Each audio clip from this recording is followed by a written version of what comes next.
500 বছর একাধারে হাঁটলে আপনি আসমান খুঁজে পাবেন, এরপরে আর একটা 500 বছর হাঁটলে খুঁজে পাবেন। এরকম 7টা আসমান পার হয়ে আল্লাহর বিভিন্ন নিদর্শন গুলো পার করতে করতে তারপরে তো আরশ মহল্লা। আমি হিসাব করে দেখেছি বাস্তবের সাথে কোনো মিল নেই, অথচ আল্লাহ কোরআনে বর্ণনা দিয়েছেন এটা মিথ্যা কথা। বলেন বলেন, এটা কেন করিয়েছেন নবীজির এই জীবনে? কোন নবীর জীবনে মেরাজ হয়নি, আমাদের নবীর জীবনে হয়েছে। কেন? আমি সেই কেনর জবাব দেওয়ার জন্য আয়াতগুলো পড়বো। বিশ্ব নবীকে আমার আল্লাহ নিজের কাছে নিয়ে গেলেন। ফাকানা ক্বাবা কাউসাইনি আও আদনা ফাওহা ইলা রাব্বিহি মা আওহা ইলা আবদিহি মা আওহা। তীর ধনুক মারলে যেমন দুই মাথা কাছে চলে আসে, আল্লাহ পাক এবং নবীজি একেবারে কাছাকাছি চলে এসেছেন।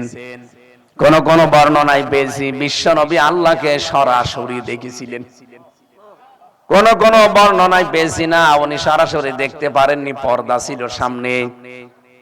বিশ্ব নবীকে নিয়ে আমার আল্লাহ যে 3টা জিনিস দিলেন আর 14টা জিনিস শেখালেন, এগুলো আমাদের এই রজব মাসে খুবই দরকার। এই অশান্ত বাংলাদেশকে এবার আমরা শান্ত করব এই কর্মসূচিগুলো দিয়ে।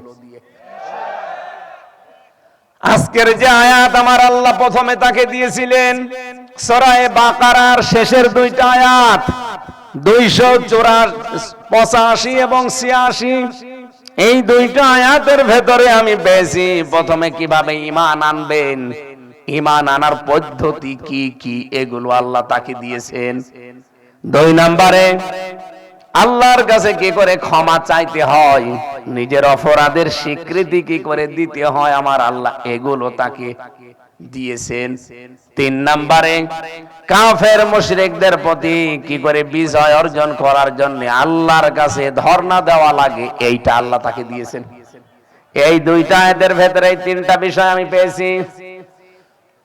বিশ্ব নবীকে আল্লাহ ডাক দিয়ে বলেন, আমানার রাসূলু বিমা উনজিলা ইলাইহি মির রাব্বিহি ওয়াল মুমিনুন। আমানার রাসূলু, ঈমান এনেছে রাসূল, বিমা উনজিলা ইলাইহি, আমি রাসূলের উপরে ঈমান এনেছি এবং আল্লাহ পাক যেটা রাসূলের উপরে নাজিল করেছে তার রব, এগুলোর উপরও আমি বিশ্বাস বা ঈমান এনেছি। এখান থেকে আমার একটা প্রশ্ন বের হয় আমার মনে। আজকে আমি একটা সেমিনারে ছিলাম, আমাদের ইসলামী বিশ্ববিদ্যালয়ের কুষ্টিয়ার ভাইস চ্যান্সেলর ছিলেন প্রধান অতিথি। আমি এখানে আয়াতটা মিলিয়ে মিলিয়ে দেখলাম রব্বুল আলামিন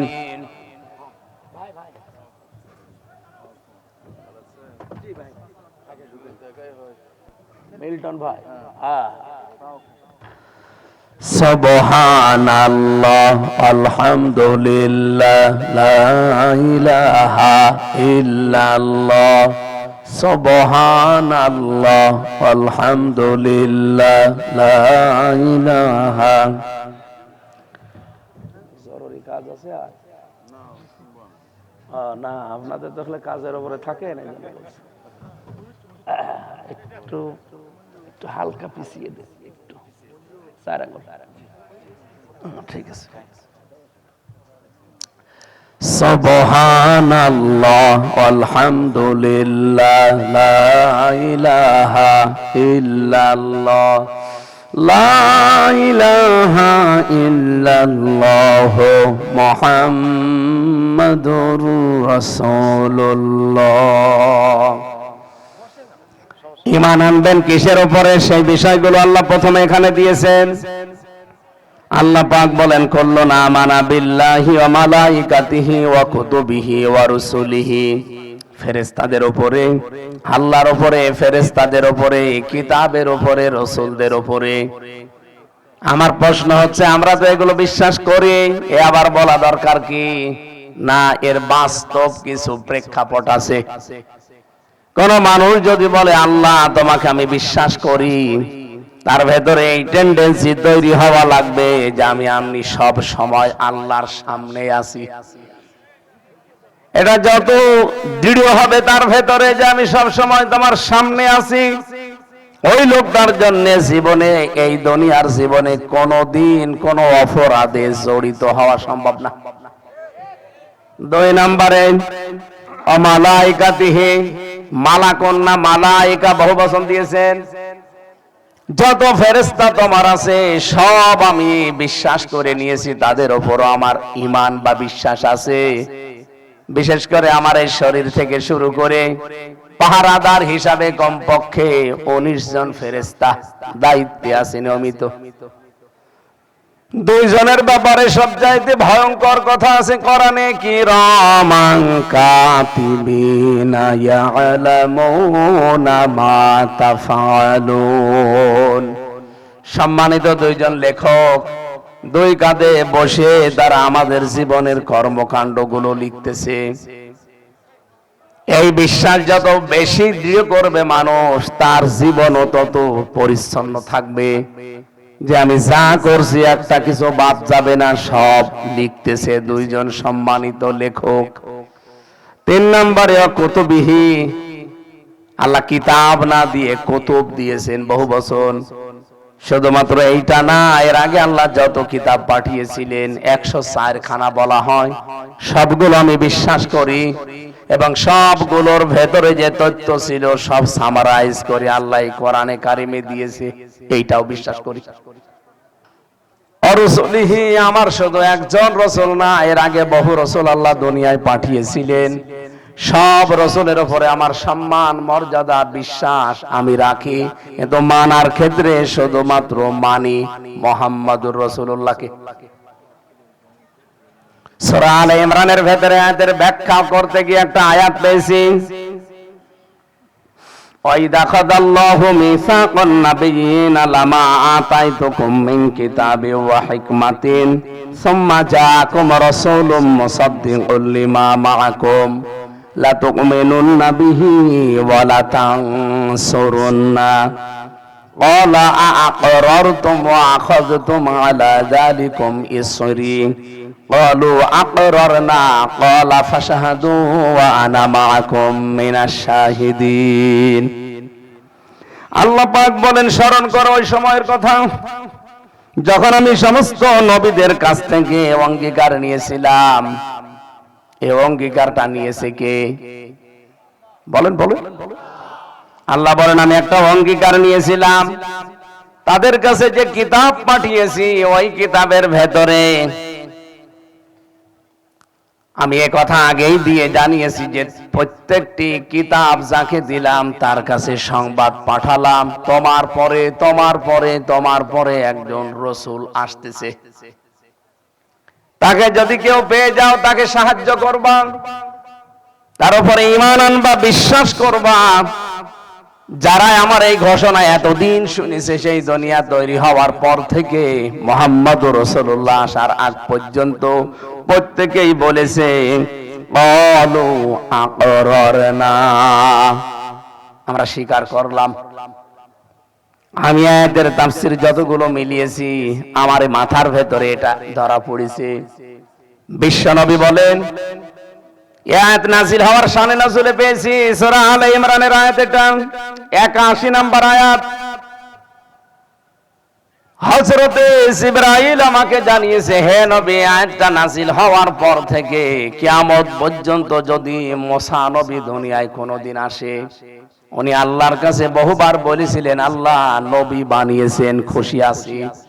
নবী না বানিয়ে যদি মুহাম্মদুর রাসূলুল্লাহর উম্মত বানাতেন তাও খুশি থাকতাম, কিন্তু তার দোয়া কবুল হয়নি, এজন্য মুসা নবী আর আসবে না। হযরতে ঈসা দোয়া করেছিলেন, আল্লাহ নবী বানিয়েছেন, আমি খুশি হয়েছি, যদি নবী না বানিয়ে মুহাম্মদুর রাসূলুল্লাহর উম্মত বানাতেন আমি খুশি থাকতাম। রব্বুল আলামিন লক্ষ লক্ষ নবীজির ভেতরে শুধু একটা নবীর দোয়া কবুল করেছিলেন, উনি আবার আসবেন, কিন্তু নবী হয়ে না, উম্মত হয়ে।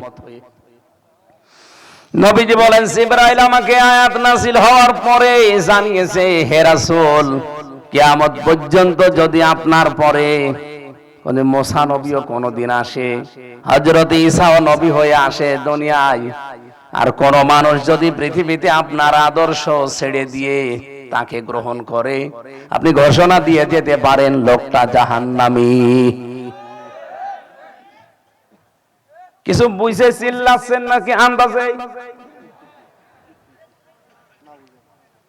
কি বলতে চাই আপনি বুঝেছেন? আজ ১,৫০০ বছর আগে এটা নাছিল হওয়া। ১,৫০০ বছর হয়ে গেছে। বিশ্ব নবীকে জিবরাইল নিজে জানে, তা তাবারি তাফসিরে তাবারির ভেতরে পাবেন। উনি ডাক দিয়ে বলছেন, হে নবী, এই আয়াত নাজিল করার পরে জানিয়ে দিলাম কোন দিন এই পৃথিবীতে আর নবী রাসূল হয়ে কেউ আসবে না। আসলে একজনের দোয়া কবুল হয়েছিল, উনি উম্মত হয়ে আসবে, ঈসা রূহুল্লাহ। পাওয়ারফুল নবীর দুইজন নাম পেয়েছি আমি, হযরতে মূসা কালিমুল্লাহ, যিনি কথা বলতেন আল্লাহর সাথে, আর একজন হযরতে ঈসা রূহুল্লাহ, যাকে আল্লাহর ফুৎকার বলা হয়। এত বড় পাওয়ারফুল নবীরাও যদি দুনিয়াতে কিয়ামত পর্যন্ত কোনদিন এসে আর মানুষ যদি সব সেদিকে ঝুঁকে যায়, আমি জিবরাইল আজকে আপনাকে দিয়ে ঘোষণা দিয়ে গেলাম, যারা আপনাকে বাদ দিয়ে অন্যদিকে ছুটবে সে জাহান্নামী।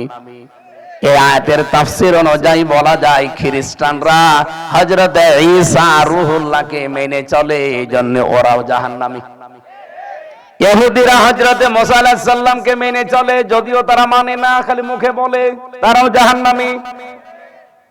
বলেন তো, এত বড় বড় পাওয়ারফুল নবী যদি এখন দুনিয়ায় আসে আর বিশ্ব নবীর আদর্শ বাদ দিয়ে কেউ যদি তাদের দিকে ছোটে, তাদের গ্রহণ করলে জাহান্নামী হয়। আজ পৃথিবীতে বিশ্ব নবীর বাইরে কোন আদর্শ আপনি পেয়েছেন যে সেখানে ছুটে যান? বলেন। আপনার বিবেকে যদি ধাক্কা না লাগে এরপরেও, আমার মনে হয় এই আয়াত কিয়ামতের দিন আপনার বিরুদ্ধে মামলা দায়ের করবে। নবীজি বলেন, সুন্দর একটা অট্টালিকা বানিয়েছে, প্রত্যেকটা থরে থরে সাজানো, বিউটিফাই করা, কিন্তু একটা ইট এক কোণে নেই। হে পৃথিবীর মানুষেরা, পুরা বিল্ডিংটা সাজাতে যতগুলো ইট লাগে সবগুলো ইট ওই নবীরা। আর যে ইটটা ছিল না, দেখতে অসুন্দর মনে হচ্ছিল, ওই ইটটাই আমি নবী মুহাম্মদুর রাসূলুল্লাহ। আমাকে দিয়ে পুরা বিল্ডিং, নবুয়তের যে বিল্ডিং আল্লাহ পুরা গাঁথনি দিয়ে শেষ করে দিয়েছে। কিয়ামত পৃথিবীতে আর কোন নবী রাসূল, কোন আদর্শ আর আসবে না। আসেন আমরা দলমত নির্বিশেষে আল্লাহর বান্দা যারা দাবি করেন, মুহাম্মদুর রাসূলুল্লাহর উম্মত বলে যারা দাবি করেন, তাদের এই মুহূর্তে আবার ঈমান নবায়ন করে আদর্শ ঠিক করা দরকার। আমার আদর্শ মুহাম্মদুর রাসূলুল্লাহ। রব্বুল আলামিন বলেন কি করে ঈমান আনবেন, আমি সেটা আপনাদেরকে শিখিয়েছি। এর পরের কিছু শব্দে পেয়েছিলাম,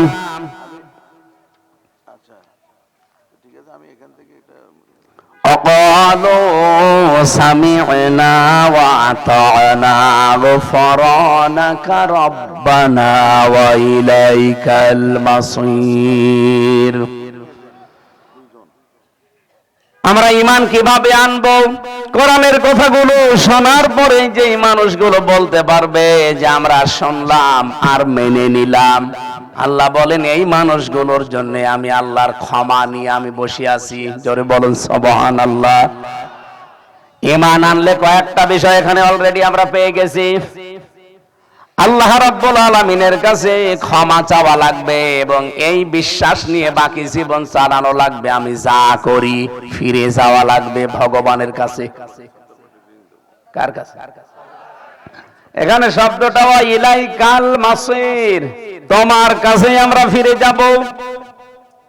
এজন্য মানুষ মারা গেলে দেখবেন আগেই বলা হয় ক্বালু ইন্না লিল্লাহি ওয়া ইন্না ইলাইহি রাজিউন। আমরা তোমার কাছ থেকে এসেছি, তুমি ছাড়া ফিরে যাওয়ার আর জায়গা নেই, তোমার কাছেই ফেরত যাওয়া লাগবে। নবীজিকে প্রথমে আল্লাহ এইটাই দিয়েছিলেন, এরপরে কি করে ক্ষমা চাইতে হয়। আল্লাহর কাছে কি করে নিজের অপরাধের স্বীকৃতি দেওয়া লাগে, ওই ট্রেনিং গুলো এর ভেতরে আছে। লা ইউকাল্লিফুল্লাহু নাফসান ইল্লা ওয়াসাহা লাহা মা কাসাবাত ওয়া আলাইহা মাকতাসাবাত ইলা আখিরি আয়া। আল্লাহ পাক বলেন, যার যতটুকু সাধ্য আছে আমি তার উপরে অতটুকুই চাপিয়ে দেই।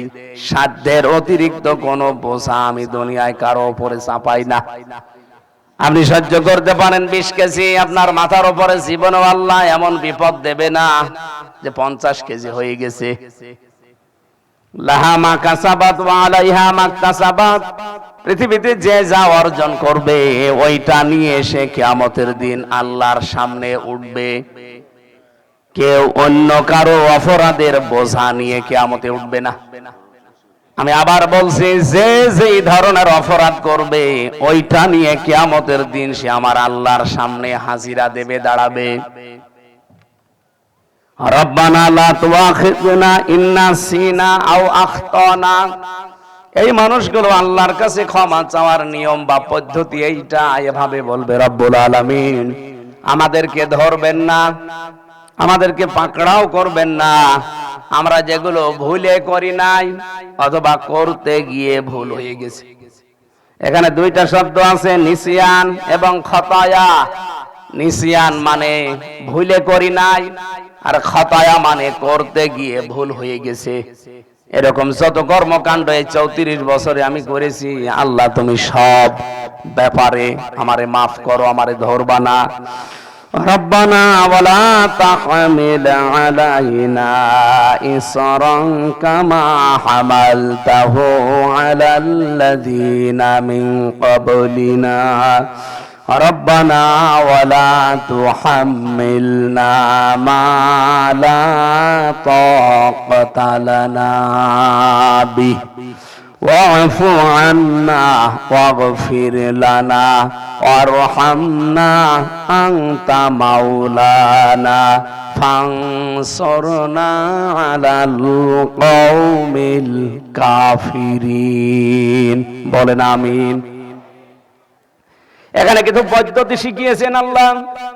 কাফেরদের উপরে বিজয় করতে হলে কি কি কৌশল অবলম্বন করা লাগে, কোন কোন পদ্ধতিতে কাজ করা লাগে, কর্মসূচি দেওয়া লাগে, এইগুলো এই আয়াতের শেষের দিকে আছে।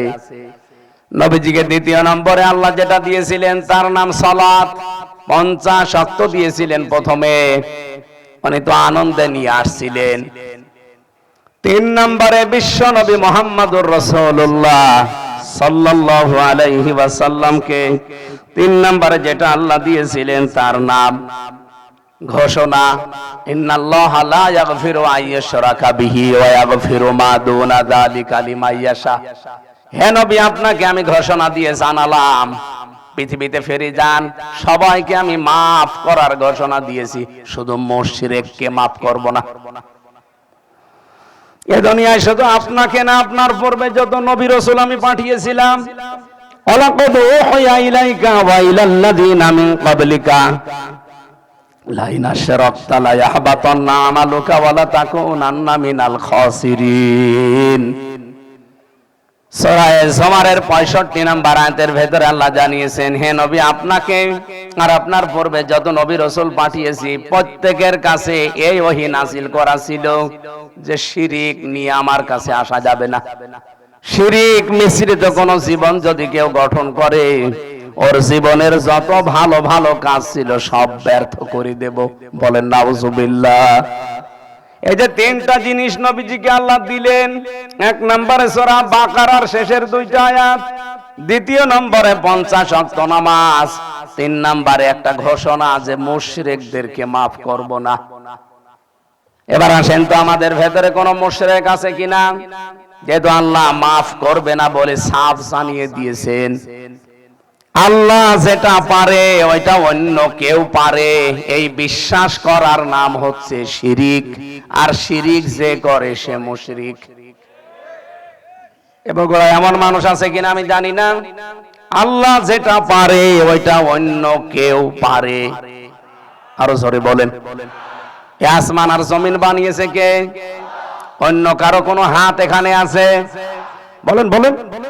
প্রতিনিয়ত মানুষ নামাজে দাঁড়ানোর পরে বা আগে এই কথাটা স্বীকৃতি দেওয়া লাগে, ইন্নী ওয়াজ্জাহাতু ওয়াজহিয়া লিল্লাযী ফাতারাস সামাওয়াতি ওয়াল আরদা হানিফা। নাকি এলাকায় পড়ে না? অনেক এলাকায় পড়ে এটা জায়নামাজের দোয়া মনে করে। না, এটা জায়নামাজের দোয়া না, এটা কোরআনের একটা আয়াত। এটা আপনি পড়বেন আল্লাহু আকবার বলার পর। এইটা শুদ্ধ এবং সহিহ হাদিসের কথা, কারণ এই কথার ভেতরে দুনিয়া আখিরাত সব কিছু আল্লাহ লুকিয়ে রেখেছেন। কোন মানুষ যখন আল্লাহু আকবার বলার পরে আয়াতটা পড়ে, সূরা আনামের ৭৯ নম্বর আয়াত, ইন্নী ওয়াজ্জাহতু, অবশ্যই আমি ঘুরিয়ে দিলাম আমার এই চেহারাকে। চেহারা বলতে ৩.৫ হাত বডি না। এই পৃথিবীতে যত কিছু নিয়ে আমার চলা লাগে সব আমার এই ওয়াজ্জাহতু চেহারা। আমাকে চলা লাগে আমার ব্যবসা নিয়ে, আমাকে চলা লাগে আমার পরিবার নিয়ে, আমাকে চলা লাগে আমার রাজনীতি নিয়ে, আমাকে চলা লাগে আমার অর্থনীতি নিয়ে, আমাকে চলা লাগে আমার রাষ্ট্র নিয়ে। কথা বলেন না কেন? আমার সব আমি আজকে ঘুরিয়ে দিলাম ফাতারাস সামাওয়াতি ওয়াল আরদা, যিনি আসমান আর জমিন এককভাবে বানিয়েছেন। ফাতারন শব্দের শাব্দিক অর্থ হচ্ছে কোন কিছু না দেখে মডেল ছাড়া বানানো। এটার নাম আরবিতে ফাতার। আল্লাহ পাক এই পৃথিবী বানিয়েছেন 6 দিনে। একটা পৃথিবী ছিল সেটা দেখে দেখে। বলেন বলেন। এই কথাটা প্রতিবার আপনাকে স্বীকৃতি দেওয়া লাগে। নামাজ পড়লে এটা বলা লাগে কেন? কত বড় কঠিন কথা মুখ দিয়ে বের করছেন, কোনদিন ভেবেছেন? ভাবেননি এই জন্য, কারণ আপনি তো জানেন না। খালি তোতা পাখির মতো পড়ে চলে যাচ্ছেন, অথচ আল্লাহর সামনে দাঁড়িয়ে প্রথমে এই স্বীকৃতি দেওয়া লাগে যে আল্লাহু আকবার, হে আল্লাহ তুমি সব চাইতে বড়। আসমান আর জমিনের যা আছে সব তুমি একচ্ছত্র ভাবে একা একক বলে, একক শক্তির বলে তুমি বানিয়েছো। আমি তোমার দিকে আমার সব ঘুরিয়ে দিলাম। সব ঘোরানো মানে কি? এই ৩.৫ হাত বডি। বলেন বলেন। এদিকে কথা বলি, আমি আমার মা বাপকে ঘুরিয়েছি, আমার পরিবারকে, আমার সন্তানাদিকে, আমার রাজনীতিকে, আমার অর্থনীতিকে, আমার দেশকে, এত কিছু ঘুরিয়ে দিয়েছি আল্লাহর দিকে, কারণ ইনি একচ্ছত্র ভাবে বানিয়েছেন, মডেল ছাড়া। সামাওয়াতি ওয়াল আরদা হানিফা, আমি লোক দেখানোর জন্য না, একনিষ্ঠ ভাবে। আনা মিনাল মুশরিকিন, আমি মুশরিক না। এই কথাটা যদি আপনি 100 রাকাত নামাজ পড়েন, 100 রাকাতের 50 বার এটা বলা লাগবে, কারণ 2 রাকাত পর পরে এটা বলা লাগে। এতবার আপনার মুখ দিয়ে আল্লাহ এই জন্যই বের করে নেয়, বান্দা জমিন আর আসমানে এখানে আর কারো কোনো অধিকার নেই, মালিকানা নেই, একমাত্র মালিকানা। আরো জোরে বলেন, লিল্লাহি মুলকুস সামাওয়াতি ওয়াল আরদ। অন্য জায়গায় আছে লিল্লাহি মা ফিস সামাওয়াতি ওয়া মা ফিল আরদ, আসমান জমিনে যা কিছু আছে সব কার। এর ব্যাখ্যা করেছেন আল্লাহ নিজে। সূরা আরাফ 54 নম্বর আয়াতের মাঝে আছে, আলা লাহুল খালকু ওয়াল আমরু ইলা আখিরি আয়া। আল্লাহ পাক বলেন বানিয়েছি যেহেতু আমি, এখানে বিধানও চালাবো আমি আল্লাহ। সুতরাং এই জমিন যেহেতু আল্লাহর, আমরা সবাই বিশ্বাস করি। আপনি হিন্দুকে যে বলেন আসমান জমিন কে বানিয়েছে, ও এক বাক্যে বলবে আল্লাহ বানিয়েছে। আমার কাছে প্রতিনিয়ত একটা হিন্দু আসে, বিনোদ কুমার আগরওয়ালা, কুষ্টিয়ার বড় বাজারে বাড়ি। ওর আমি মাঝে মাঝে পরীক্ষা করার জন্য বলি, দাদা গরুর গোশত খান? বসে খাই। মুসলমানি দিয়েছেন? বসে দিয়েছি। কালেমা পড়তে কি হয়? একবারে লাইন ধরে কালেমা আমারে শুনিয়ে দিল, লা ইলাহা ইল্লাল্লাহ মুহাম্মাদুর রাসূলুল্লাহ। আপনার আর মুসলমান হতে বাকি আছে কি? কোরআন শরীফ নাকি পড়ে। সেদিন ওযু করলো, দেখলাম আমাদের পেছনে দাঁড়িয়ে নামাজ আপনার হবে না, কারণ আপনি তো মুশরিক। আমি মুসলমান হওয়ার দাওয়াতও দিয়েছি কয়েকবার। আমারে বলছে মুসলমান হব, কিন্তু আমার মা মরে গেলে। আমার মা বেঁচে থাকতে আমি হলে আমার মা রাগ করবে, এজন্য মরে গেলে হবে। এই লোকটার কাছ থেকে আমি কিছু জিনিস শিখেছি, কিছু জিনিস পেয়েছি। ওকে আমি জিজ্ঞাসা করেছি আসমান জমিন কে বানিয়েছে? অবশ্য আল্লাহ বানিয়েছে। ভগবানের নাম একবারও বলে না, অথচ 12 মাসে 13টা পুজো করে। এই দিন 3 দিন আগেও কি পুজো ছিল যেন আমি জানি না, আমারে দাওয়াত দিচ্ছে, বসে বসে চলেন। আমাদের বহু মানুষ এই মন্দিরে আছে, আপনিও চলেন দেখার জন্য। আসমান জমিন বানিয়েছে আল্লাহ, এ কথা হিন্দু আমার সামনে বলছে, কিন্তু এখানে বিধান চলবে আমার আল্লাহর, এটা হিন্দু আর বলে না। এটা হিন্দু বলে না শুধু না, হাজারো মুসলমানও এটার বিরুদ্ধে। হ্যাঁ, কথা বলা লাগবে। আজকে বললাম না বিশ্ববিদ্যালয়ের সেমিনার ছিল, আমাদের স্যার ছিল ভিসি, ওখানে আমার একটা আয়াত মনে পড়ছিল বারবার।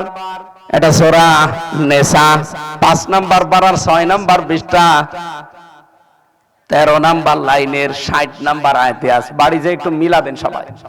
আলাম তারা ইলাল্লাযীনা ইয়াযউমুনা আন্নাহুম আমানু বিমা উনজিলা ইলাইকা ওয়া মা উনজিলা মিন ক্বাবলিকা ইউরিদুনা আইয়াতাহাকামু ইলাত তাগুত ওয়া ক্বাদ উমিরু আইয়াকফুরু বি ويريد الشيطان أن يضلهم ضلالا بعيدا আলাম তারা, হে নবী আপনি কি ওই মানুষগুলোকে দেখেছেন? কে বলছেন? আলাম তারা হরফে ইস্তেফহাম, প্রশ্নবোধক চিহ্ন, ইন্টারোগেটিভ সেন্টেন্স। এটা আল্লাহ প্রশ্ন দিচ্ছে নবীকে, হে নবী আপনি কি ওই মানুষগুলোকে দুনিয়াতে দেখেছেন আপনার প্রতি যা নাজিল হয়েছে? আন্নাহুম আমানু বিমা উনজিলা ইলাইকা ওয়া মা উনজিলা মিন ক্বাবলিকা, আপনার প্রতি যা নাজিল হয়েছে সব দ্বারা বিশ্বাস করে, এবং আপনার পূর্বে যা নাজিল হয়েছিল দুনিয়ায় সেগুলোও তারা বিশ্বাস করে।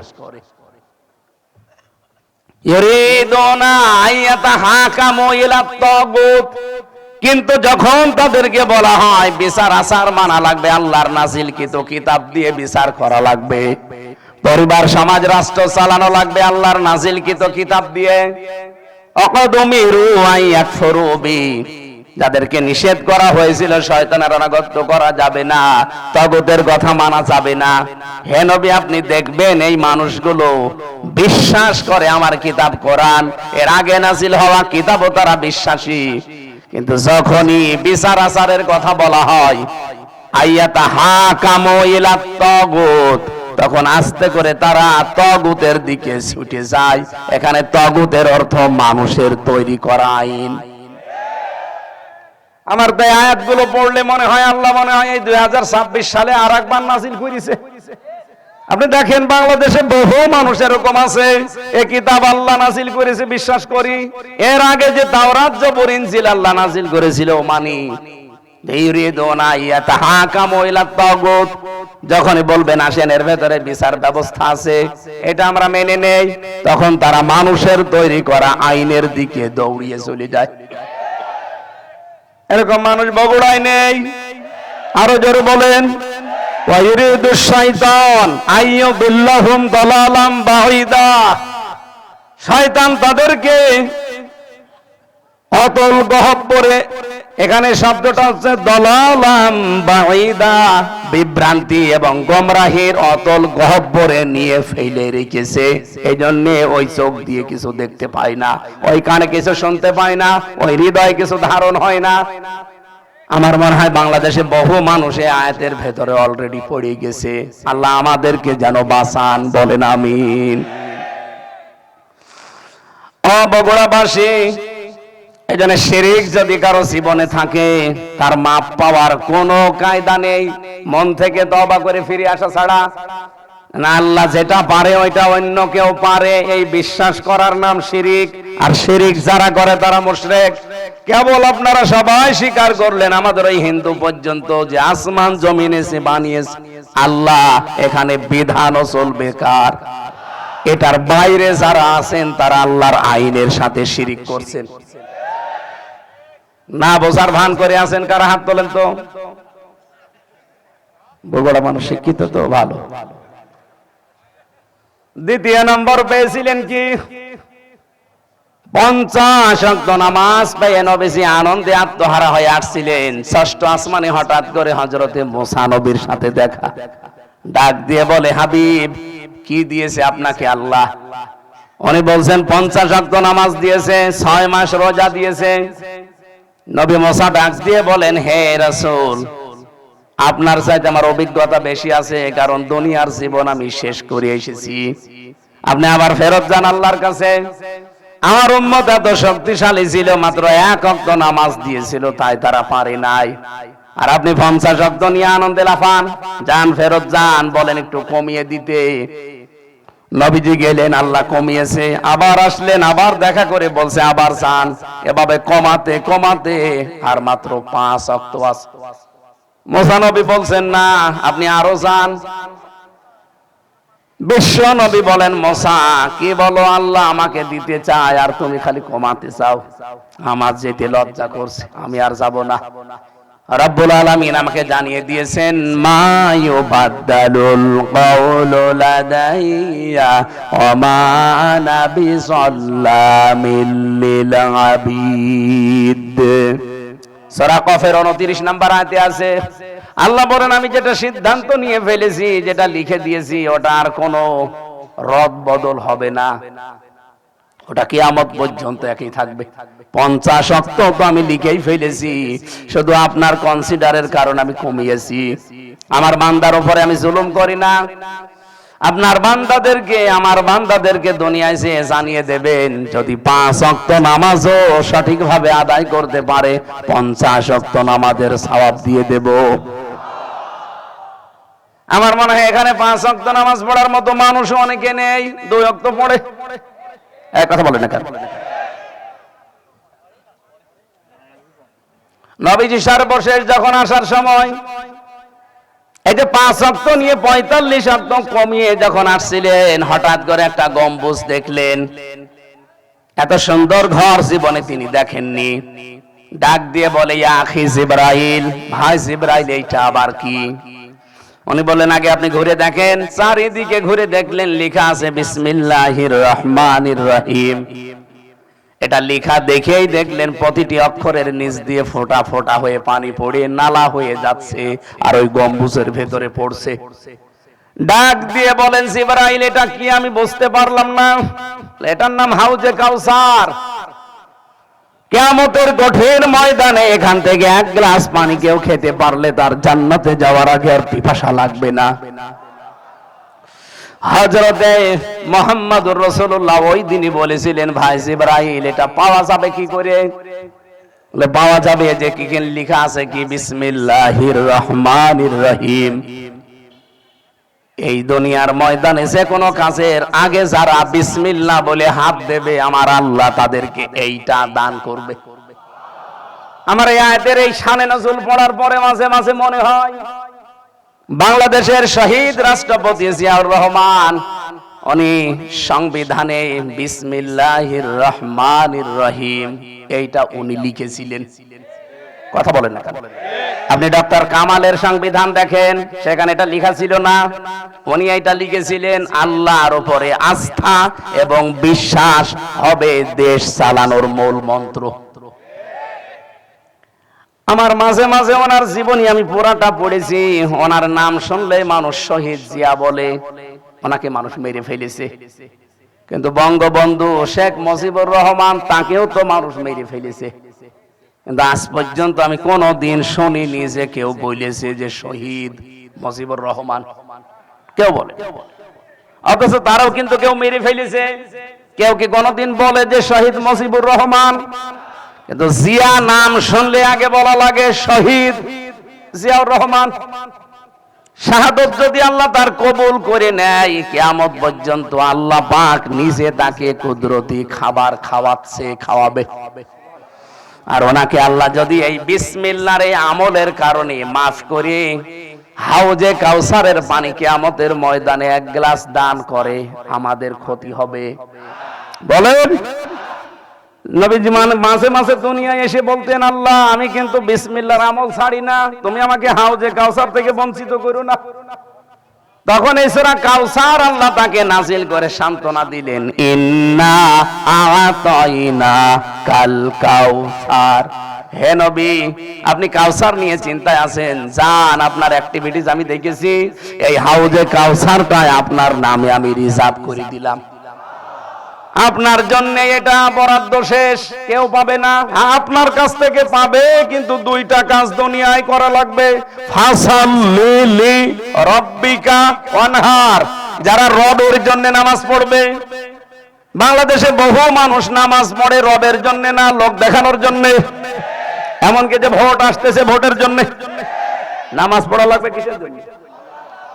এই জন্য ফাসাল্লি শেষ করেনি, ফাসাল্লি লি রাব্বিকা, নামাজ পড়বে যারা আল্লাহর জন্য। কোন মানুষ যদি আল্লাহর জন্য নামাজ পড়া শুরু করার ভেতরে চারটা জিনিস পাওয়া যাবে। আপনি দেখেন তো, আপনার নামাজ আল্লাহর জন্য হয় না জনগণের জন্য হয়? এক নম্বরে নামাজের ভেতরে খুশু খুশু পাওয়া যাবে। খুশু খুশু বোঝে? বলছে হ্যাঁ হ্যাঁ বুঝি, বলেন তো দেখি। দুই নম্বরে নামাজে যেটা পড়বেন ওইটা আপনি কি বোঝার চেষ্টা চালাবেন আপনি। তিন নম্বরে নামাজের যেটা বুঝেছিলেন ওই অনুযায়ী নিজের প্র্যাকটিক্যাল লাইফ সাজাবেন। চার নম্বরে এমন মানুষের পেছনে নামাজ পড়া যাবে না যেই মানুষের নিজেরই নামাজ হয় না। এটা ইমামদের কোয়ালিটি বোঝানো হয়েছে এই 4 নাম্বার শর্ত দিয়ে।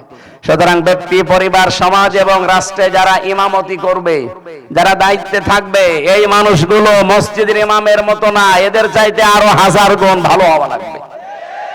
কারণ মসজিদের ইমামের কাছে কোনোদিন 10,000 টাকা বাজেট আসবে না, কিন্তু রাষ্ট্রের দায়িত্বে 1628 জন মানুষ এখন দায়িত্ব পাবে। এই মানুষগুলো কোটি কোটি টাকা বরাদ্দ হবে তাদের কাছে জনগণের জন্য। কথা বলেন না কেন? এই মানুষগুলো তো রাত হয়ে গেছে, তো আর আমারও বাড়ি যাওয়া লাগবে। আজকে পর্যন্ত শেষ করে আমাদের এখানকার নমিনি এসেছে, এমপি পদপ্রার্থী, আমাদের প্রধান অতিথি আজকের জননেতা মোরশেদ মিল্টন ভাই এসেছে। আল্লাহ রাব্বুল আলামিন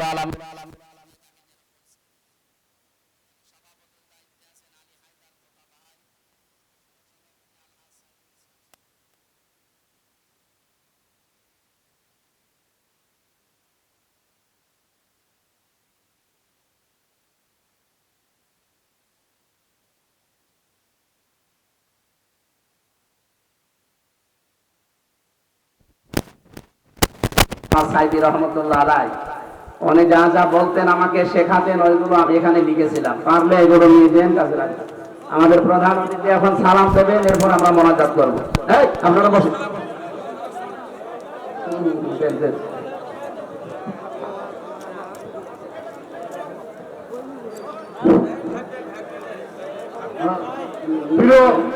প্রিয় ভাইরা, আপনি একটু বসে মনোরোধ করে যাবেন, মনোরোধ করে যাবেন। তার আগে আমাদের প্রধান অতিথি কিছু বলবেন, সালাম দেবেন। ওয়াজ মাহফিলে আজকে আপনারা এসেছেন, আল্লাহ পাকের সবচেয়ে বড় নিয়ামত যে আপনারা এই মাদ্রাসার এই মাহফিলে এসেছে। এখন আপনাদের সামনে কথা রাখবেন বাংলাদেশ জাতীয়তাবাদী দল বিএনপির শাহজাহানপুর গাবতলী এলাকার মাননীয় সংসদ সদস্য সাবেক উপজেলা চেয়ারম্যান জনাব মোরশেদ মিল্টন। জনাব মোরশেদ মিল্টন।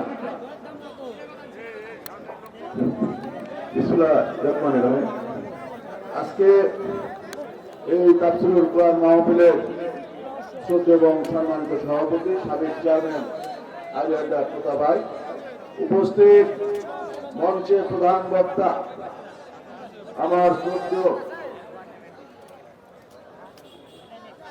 আমির হামজা সাহেব, উনি কোরআন হাদিসের আলোকে সুন্দর আয়াতের মাধ্যমে আপনাদেরকে কোরআন হাদিসের আলোকে যে সমস্ত বক্তব্য দিয়েছে সেগুলো ইনশাআল্লাহ আমরা আমল করব।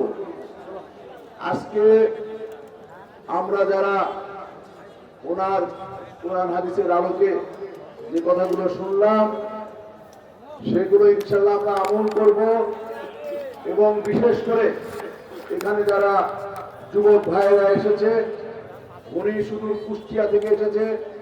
আমি ওনার সৌভাগ্য যে তিনটি তাফসীরুল কুরআন মাহফিলে আমি প্রধান অতিথি ছিলাম।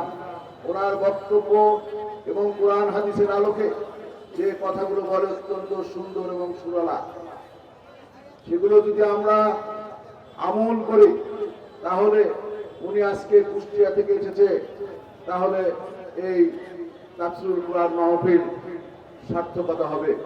শুধু এই প্রতিষ্ঠান উন্নয়ন না, আমাদের সমাজের উন্নয়ন হতে হবে, আমাদের মানসিকতার উন্নয়ন হতে হবে, আমাদের চলাফেরা উন্নয়ন হতে হবে। তাই আজকে আপনাদের কাছে অনুরোধ করব যে আজকে উনি সুদূর কুষ্টিয়া থেকে এসেছে। বিগত ফ্যাসিস্ট সরকারের সময় এই বগুড়াতে কোনো ইসলামী জলসা তাফসীরুল কুরআন মাহফিল উনি করতে পারে নাই।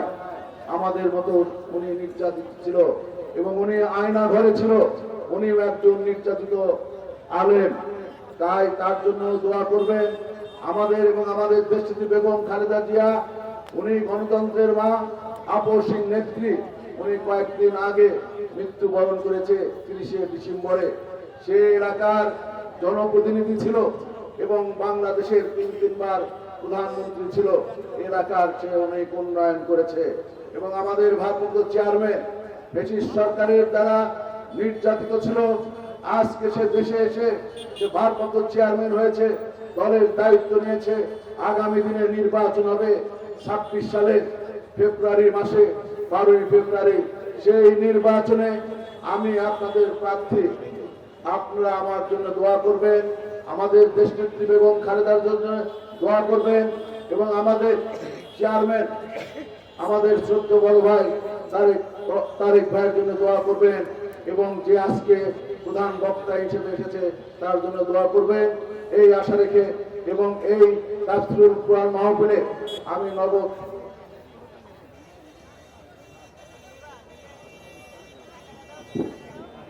ইনশাআল্লাহ দোয়া করবেন আমার জন্য। আল্লাহুম্মা আমিন।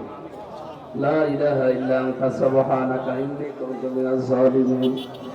ربنا ظلمنا أنفسنا وإن لم تغفر لنا وترحمنا لنكونن من الخاسرين। রব্বুল আলামিন বগুড়া জেলার শাহজাহানপুর থানার বীরগ্রাম, হাজারো মানুষ আমরা গভীর রজনী পর্যন্ত জেগে আছি। কোরআনের কিছু কথা এই রজব মাসে বিশ্ব নবীকে যেগুলো তুমি দিয়েছিলে ওইগুলো সম্পর্কে শুনেছি, ওইগুলো তুমি আমাদের জীবনে হাদিয়া দিয়েছো, এগুলো মেনে চলার তৌফিক দাও। নবীজি জানিয়েছেন 5 ওয়াক্ত নামাজ যদি হক আদায় করা যায় 50-70 নামাজের সওয়াব। দুনিয়ার এই ছোট্ট জীবনে আমরা যেন ফরজ নামাজ আল্লাহ একবারও যেন ত্যাগ না করি, সেই তৌফিক দাও। জীবনে যত শিরিক আছে সব শিরিক গুলো থেকে আমাদেরকে পবিত্র করো আল্লাহ, সব শিরিক দূর করে দাও। সূরা বাকারার যে শেষের 2টা আয়াত তুমি এই রজব মাসে নবীকে হাদিয়া দিয়েছো, 3টা বিষয়ের ভেতরে ঈমান আনার যে পদ্ধতিগুলো তুমি জানিয়েছো, তোমার কাছে মাফ চাওয়ার যে পদ্ধতিগুলো, কাফের মুশরিকদের উপরে বিজয় হওয়ার জন্য কি কি কর্মসূচি করা লাগবে সেইগুলো আমাদেরকে জানিয়েছো। কোরআনে কারীমের সূরা বাকারার এই শেষের 2টা আয়াতের উপরে আমাদের জীবনের কাজকর্ম এনে দাও। মাহফিলের বাস্তবায়ন কমিটিতে যারা আছে, বিশেষ করে সভাপতি, সহসভাপতি, আমাদের প্রধান অতিথি শ্রদ্ধাভাজন বড় ভাই জনাব মোরশেদ মিল্টন, তার জীবনের ভালো কাজগুলো কবুল করো। মানুষ হিসাবে অন্যায় কাজ যেগুলো আছে আল্লাহ মাফ করে দাও। তার মা বাবাকে ক্ষমা করো, তার স্ত্রী পুত্র সন্তান আছে যেগুলো দিয়েছো দুনিয়ায় সহি সালামতে রাখো। বগুড়ায় আসলে মনে পড়ে শহীদ জিয়াউর রহমানের কথা। আল্লাহ তোমার ওই বান্দাকে শাহাদাতের মর্যাদা নসিব করো। কিছুদিন আগে তার জীবন সঙ্গিনী, তার স্ত্রী বাংলাদেশের 3 বারের প্রধানমন্ত্রী বিদায় নিয়েছে। তোমার ওই বান্দির জীবনের ভালো কাজগুলো কবুল করো, তার জীবনের অন্যায় কাজ যেগুলো আছে আল্লাহ তুমি গফফার নামের খাতিরে মাফ করে দাও। তার একটা সন্তান আরাফাত রহমান কোকো ভাই কবরে আছে, আল্লাহ কবর জান্নাতুল ফেরদাউস বানিয়ে দাও।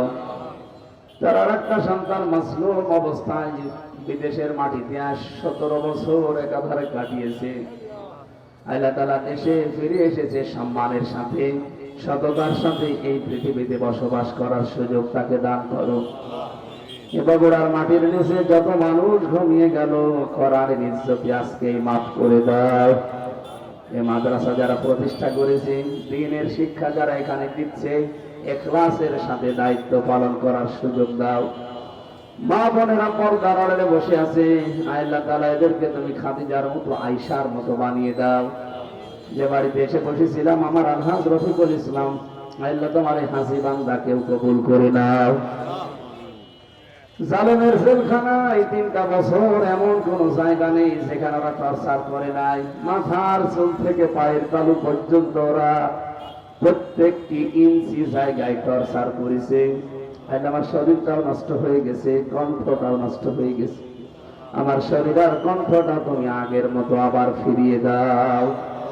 দ্বীনের কথাগুলো সহজ সরল ভাবে হক কথা বলতে পারি, সেই পরিবেশ আমাকে তুমি দান করো। বারাকাল্লাহু লানা ওয়া লাকুম ফিল কোরআনিল আযীম। রব্বুল আলামিন কখনকার কাছে আজরাইল আসবে কেউ জানি না। জীবনের শেষ কথা যেন এটা বলতে পারি, লা ইলাহা ইল্লাল্লাহু মুহাম্মাদুর রাসূলুল্লাহ। আসসালামু